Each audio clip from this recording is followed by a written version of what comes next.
Mesdames, Messieurs, bonjour, bonsoir. Selon l'heure à laquelle vous nous suivez, vous êtes partout dans le monde à nous suivre. Merci de votre fidélité à Congo Market Télévision. Vous nous suivez sur YouTube et vous nous suivez aussi à Kinshasa, en République démocratique du Congo, sur TNT, dans la chaîne 10e rue. Congo Market aujourd'hui s'est déplacé à l'UNC, l'Union pour la Nation Congolaise, le siège du parti cher à l'honorable Vital Kamerhe, qu'on sait qui est encore incarcéré jusqu'à ce jour. Nous allons parler évidemment de sa situation. Nous nous sommes déplacés évidemment pour parler des questions de l'heure, de l'actualité qui défraye la chronique actuellement ici en République démocratique du Congo. Et pour en parler, je reçois un des communicateurs de l'UNC. Il s'agit de Maître Basile Lokakao. Maître, bonjour. Bonjour, merci les journalistes. Alors, nous allons directement entrer dans le vif de notre sujet. Dites-nous un peu par rapport à la situation. Commençons d'abord par l'actualité. Il y a moins de 24 heures, le nouveau bureau de l'Assemblée nationale a été élu. Quelle est votre lecture aujourd'hui par rapport à cette élection? Nous avons vu l'honorable Mbosso être élu président de l'Assemblée nationale, lui qui a dirigé le bureau d'âge. Aujourd'hui, il est élu confirmé président de l'Assemblée nationale, ainsi que tout le bureau nouvellement élu. Quelle est votre lecture par rapport à ça? Merci beaucoup pour votre question. C'est ici pour moi de rappeler l'opinion nationale qu'internationale que le nouveau bureau qui est élu présentement a plusieurs objectifs à réaliser. Je vais seulement demander à ce bureau de suivre le chemin de Vital Kamerhe. Parce que Vital Kamerhe, jusqu'à ce jour, il est le meilleur président de l'Assemblée nationale de la République démocratique du Congo. Pourquoi je le dis? C'est parce qu'il était du PPRD, il ne tenait pas compte par rapport à l'octroi de parole, par rapport à sa famille politique. Si un membre de l'IDPS demande la parole, s'il a 5 minutes, celui du PPRD aura 5 minutes. Nous allons demander à l'honorable Mbosso d'être un démocrate et de distribuer la parole à toute personne qui n'en aura. Parce qu'il est là, il représente non seulement sa circonscription, il représente aussi la République par rapport à l'image qui va donner cette Assemblée nationale. Vous pensez que le choix porté sur lui est un bon choix? Nous ne pouvons pas juger Mbosso parce qu'il n'a pas encore travaillé. Hier, on a taxé Mabunda parce qu'il n'inscrivait pas certaines matières à l'ordre du jour. Aujourd'hui, Mbosso est là. Là, je suis en train de voir la loi Christophe Lutundula, dont il a beau crier que la loi ne passait pas parce que Mabunda bloquait. Mbosso est venu, cette loi doit passer. Je sais aussi que notre Denis Sanga une loi qui traîne encore là-bas. On a décrié que Mabunda ne voulait pas que cette loi puisse passer. J'en passe et d'autres députés. Mais Mbosso est venu, il doit d'abord passer cette étape à inscrire toutes ces lois et assurer aussi au peuple congolais qu'il a mené la réforme, il a mené le changement parce que nous, c'est le cash cap pour le changement et nous militons pour le changement. Et même si l'Union sacrée est née dans la sainte du cash, parce que le géniteur de l'Union sacrée, il est du cash. Alors nous souhaitons un bon mandat pour tous les élus et un bon travail. Nous attendons un bon travail. Nous allons les juger à la fin de leur mandat. Alors nous allons parler de l'Union sacrée. Vous êtes au courant de tous les basculements qui est en train de se produire actuellement au sein de la classe politique congolaise. Quelle est aujourd'hui la position de l'UNC par rapport à la constitution de cette Union sacrée? Parce que cette question revient à tout moment, à tout bout de champ par rapport à la position de l'UNC à l'Union sacrée. La personne qui a parlé de l'Union sacrée, il est d'abord du cash. C'est le président de la République, Félix-Antoine Tshisekedi Tshilombo. Et l'UNC est du cash. Si je ne m'abuse pas, notre président national, lors de son passage sur Top Congo, il avait aussi parlé de l'Union sacrée. Alors, l'histoire, on ne peut pas enterrer l'histoire comme ça. Nous sommes fils maison. Ce que je sais que non, l'Union pour la Nation congolaise, parti chez Vital Kamerhe, en 2018, la direction politique s'est réunie. Nous avons fait une déclaration tout en disant, nous l'UNC, nous assumons et nous acceptons d'accompagner Félix-Antoine Tshisekedi Tshilombo pour qu'il puisse réussir et aller jusqu'au bout. À l'époque, il y a nos amis qui nous ont taxés de tout. Mais nous nous avons dit, nous avons un ticket, même si nous n'avons pas l'argent, même si nous n'avons rien. Mais nous allons battre notre campagne à la congolaise. Et nous avons bâti campagne et nous avons gagné les élections. Depuis lors jusqu'à ce jour, l'INC n'a jamais fait une décision contraire. Donc nous sommes dans l'union sacrée et l'union sacrée c'est nous et nous sommes fils maison. Nous ne pouvons pas réclamer cela et nous connaissons les tenants et les aboutissants de l'union sacrée.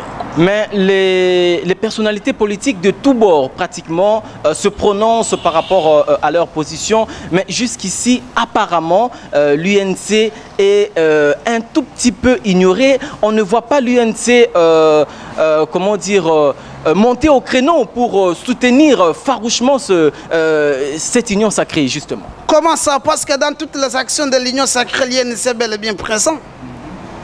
Si l'INC n'est pas là, l'IDPS est là parce que c'est les cash.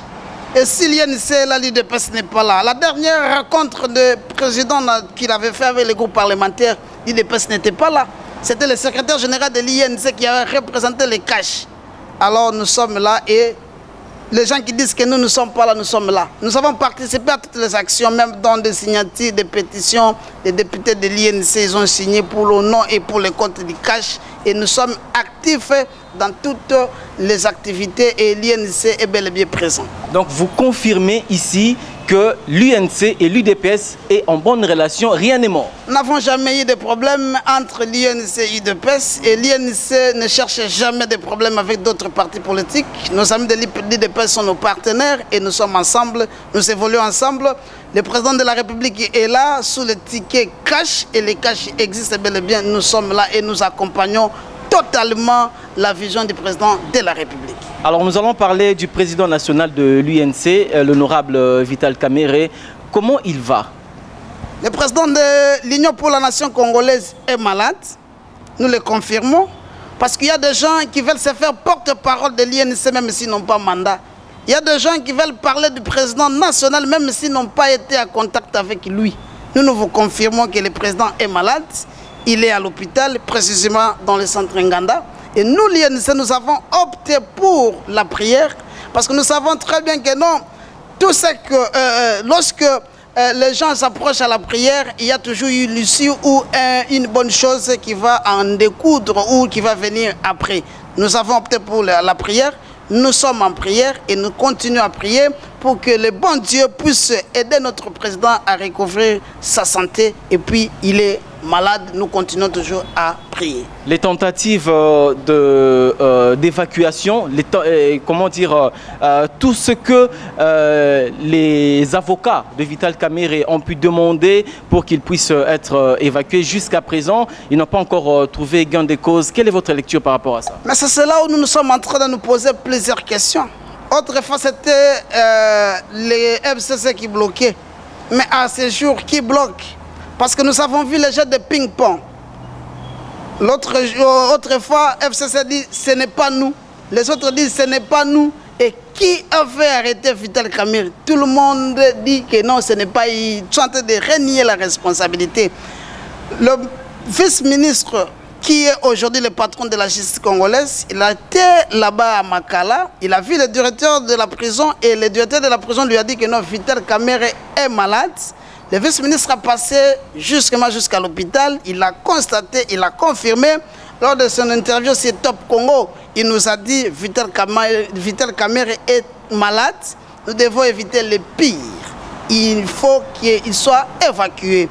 Alors, si cette question peut trouver des réponses, nous devons chercher le ministre de la Justice pour lui demander dossier de l'évacuation de Vital Kamerhe, nous en sommes où? Et si c'est déjà avancé, nous en sommes où? Et s'il n'est pas encore parti, qu'est-ce qui bloque et pourquoi il ne part pas? C'est une question que nous devons poser le ministre de la Justice parce qu'il était passé là et jusqu'à ce stade, nous n'avons pas eu de gain de cause. Alors, on va terminer par une question. On a assisté à la démission du Premier ministre Sylvestre Ilunga Ilunkamba. Pour le prochain gouvernement qui arrive, qu'est-ce que l'INC propose au chef de l'État ou à l'informateur qui est en train encore de faire son travail. Je dois rappeler qu'il avait déjà déposé le premier rapport de son travail. Qu'est-ce que l'UNC préconise pour le prochain gouvernement? L'UNC prend cette décision dans une réunion de la direction politique. Là, je peux donner mon point de vue personnel. En tant que jeune, la République démocratique du Congo, c'est un pays qui regorge tant de jeunes, il y a tant de talents parmi nous les jeunes. Nous allons demander le nouveau Premier ministre qui va venir et le président de la République qui puisse jeter l'aide dévolue auprès de la jeunesse. Nous avons l'intelligence, nous avons étudié, nous avons beaucoup de choses, nous devons aussi les mettre en pratique et le nouveau gouvernement, nous attendons de nouvelles figures, précisément la jeunesse congolaise. Alors, un tout petit message en quelques secondes à toute la population congolaise. Nous disons ceci que non, le procès de Vital Kamerhe en appel est confirmé pour ce 15 février. Autrefois, le ministère public avait brandi la lettre de Vital Kamerhe comme une lettre qui avait autorisé ou qui avait balisé le chemin pour le détournement. Mais à ce jour, le nouveau directeur du cabinet a signé la même lettre, la même en-tête, le même contenu, le même mois, mais signé par deux personnes différentes. Nous disons Vital Kamerhe n'a jamais volé et Vital Kamerhe ne va pas voler. Et il est là parce qu'il y a eu un complot. Et des questions politiques, ça se traite dans une table politique. Et des questions judiciaires, et ça doit se traiter en justice. Comme nous n'étions pas d'accord avec le premier jugement, nous sommes en appel. Le juge d'appel doit dire le droit et que Vital Kamerhe, son innocence, soit constatée par la justice. Parce qu'à ce jour, il y a plusieurs éléments qui prouvent en suffisance que Vital Kamerhe est innocent. On nous a dit qu'il y a des maisons préfabriquées ici à Kinshasa, à Matadi, à Lobito, en Tanzanie. Partout, il y en a. Jamal nous a confirmé qu'il avait perçu seul l'argent par rapport au premier contrat de Samibo. Deuxième contrat par rapport au contrat Osman Sarel. Et il a reçu toute cette somme nulle part. Vital Kamerhe a touché à la dite somme. Hier, les gens étaient contre le saut des moutons. À ce jour, tout le monde est devenu et veulent passer dans le saut des moutons. On a posé à Vital Kamerhe quelle était votre part ou votre participation dans le programme de 100 jours. Dit mon rôle, c'était un concepteur. J'ai conçu le programme, je n'étais pas là pour suivre les gens qui travaillaient, mais j'ai conçu. Aujourd'hui, ce programme reste éternellement et tout le monde devait passer. C'est un bon acte qu'il avait posé et nous continuons à insister que le président national soit acquitté et qu'il puisse recouvrir sa liberté parce que le parti a besoin de lui, la République a besoin de lui. Donc rendez-vous le 15 février. Rendez-vous le 15 février, nous continuons à prier et nous demandons au juge, à l'issue de plusieurs éléments nouveaux, et que comme nous étions dans un procès pénal, nous n'étions pas dans un procès civil, ni un procès de contentieux administratif par rapport au contrat, ni moins au contrat de passation des marchés. Et au pénal, c'est de preuve. Comme à ce stade, nulle part on a retracé les détournements, incluant notre président national. Nous demandons au juge de dire les droits, que le président puisse être acquitté totalement et venir servir la République. Maître Basile Lokakao, merci beaucoup. Merci à vous autant. Merci à vous tous qui nous avez suivis de partout dans le monde. Congo Market Télévision s'est déplacé ici au siège national de l'UNC, au siège provincial de l'UNC ici à Kinshasa. Nous avons reçu Maître Basile Lokakao, communicateur de l'UNC. Merci à toute l'équipe qui a participé à la réalisation de ce grand interview, Jude Kadima Media Pro, et nous avions aussi l'assistance de Divine Mbouyi. Cédric Loukoussa vous a présenté cette édition. Merci à vous tous, restez branchés, connectés et fidèles à Congo Market Télévision. Au revoir.